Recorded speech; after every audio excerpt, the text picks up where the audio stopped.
Richard Bruce Cheney forged an identity as a no-nonsense, loyal gatekeeper for George W. Bush, through whom access and influence flowed. I picked him because he's strong, he's steady, and he gets the job done. Cheney was a seasoned Washington insider long before becoming vice president. He began his public service career in the Nixon administration and then became chief of staff for President Gerald Ford. In 1978, Cheney was elected to Congress from his home state of Wyoming.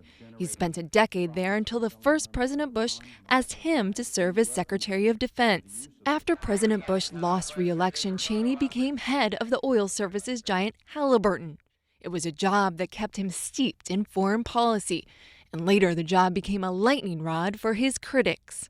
When George W. Bush secured the Republican nomination in 2000, he tasked Cheney with vetting candidates for vice president, but ultimately offered him the job. Cheney's health was a major concern. He'd had 3 mild heart attacks and a quadruple bypass before he was 50, and suffered another heart attack shortly after the 2000 election. I've got a doctor that follows me around 24 hours a day that comes with a job as vice president. His health continued to be an issue once he was out of office. In 2012, at the age of 71, Cheney underwent a heart transplant. In the Bush administration, Cheney was considered a hawk who was instrumental in the decision to invade Iraq. Cheney believed history would prove they made the right move.